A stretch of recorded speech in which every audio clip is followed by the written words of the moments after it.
Today we'll be exploring Vaisakhi, the most well-known and celebrated festival in the Sikh calendar. We all know the common narrative, but in this episode we'll go beyond that with the help of J.S. Goodawal's Master of the White Hawk and have our questions answered by Dr. Kamleep Singh. Together we'll explore the similarities and differences between pre-colonial Rathnama. So join us today as we take a journey down the rabbit hole of written sources regarding Vaisakhi. Be sure to check out the other extracts or listen to the full podcast episode to find out more.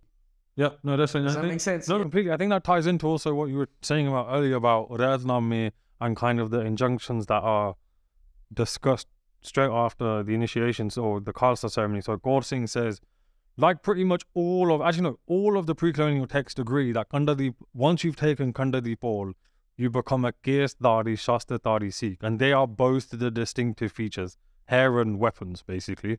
So I think, again, the whole discussion of Panchkakar is the framing of it, because if you're Shastradhari, you're probably going to have your Kara, your Kirpan or something already. You're going to have your case because you're Kesdari. And then Kasheda is a practical means. My opinion is that some things don't need to be prescribed at certain times because it's part of like the cultural consensus or whatever. Like you wouldn't leave the house today without shoes on. Like I know it sounds really stupid, but it's that kind of thing. Kish is going to go with a Ganga. Yeah, you're going to need a Ban is going to go with a Kara. Yeah, you're going to need a comb to comb your hair. Like, otherwise you're going to end up like with dreads, and that's something that we're not. We're not dreadlocks. We look after our kids and keep it clean, right? Yeah, we're not yogis. Yes, that's the word. We're not like we're yogis in Naam, but we're not renunciates. Yeah, exactly. So Gaur Singh, like many of the other pre-colonial texts, says that the Khalsa, like you mentioned earlier, are not to associate with the Masanas, the Tirumali, the Ramrais, Meenas, those who cut their hair. They are to shun, hookah, never smoke, or cut their hair, and all castes are to eat as one. Koshish's Guru Ki Sankhya says all previous births and karams have been annulled. The Khalsa were given the visible form of Kal, as in death.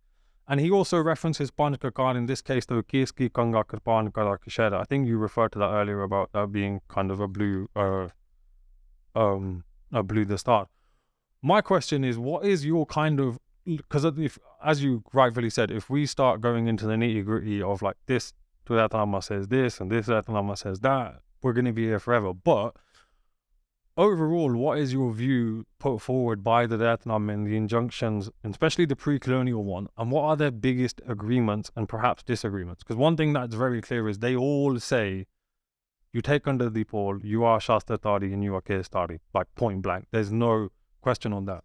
You're asking what is the consensus of the Rathnama? Yeah. I think the Rathnama, they all meet in a very, very simple way. Yeah.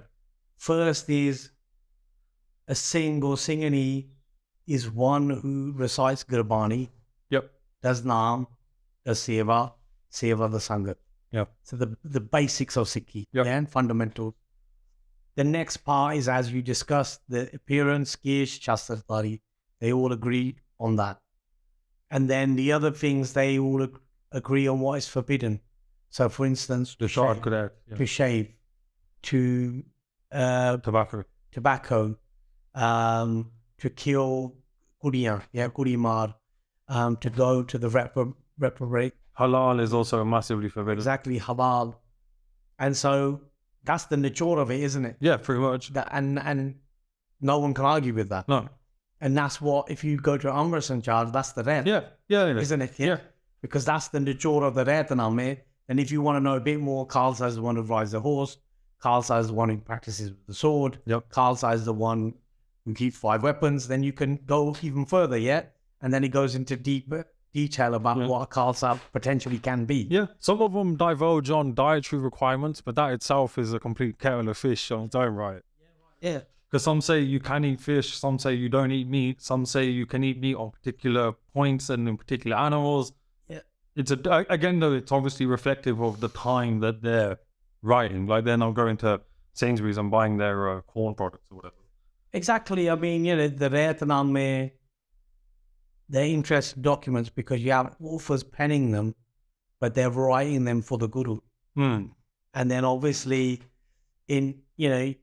say I don't know, we're all in the company and the CEO says write a report, and we all write a report on the company activity. It's not going to be the same, is it?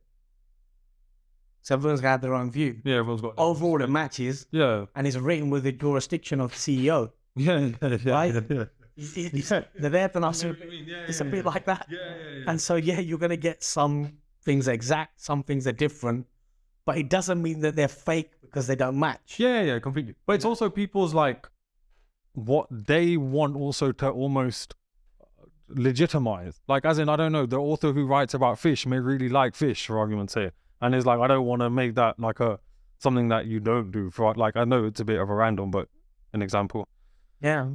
You've got a point. I think for me, looking at this and having researched it, looked at the Hathalikats, been through the various material English and Gurmukhi, I mean, the thing to look at really is the proto-Rayat, which, that's a term that MacLeod uses, and it's accurate because it's the prototype Rayat for all the other Rayat. Yeah. It's the Rayat in the biggest detail. And if you want to understand all the other documents, you have to look at the Prem Samarag.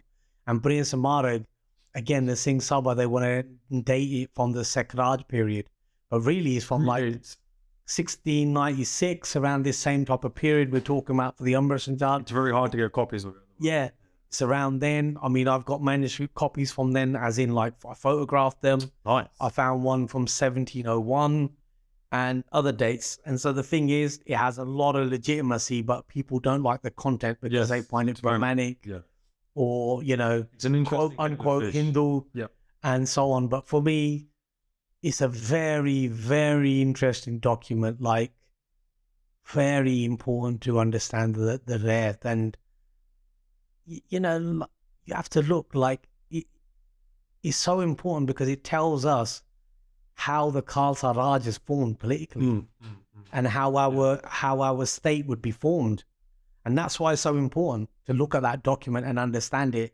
And I invite scholars to look at it and how we can apply it to our Qawm and how we can do something with it. But the SGPC as ambassadors for our Panth is just not a good idea. Committee, like a benign committee that sits there under the Indian government. That's not Khalsa.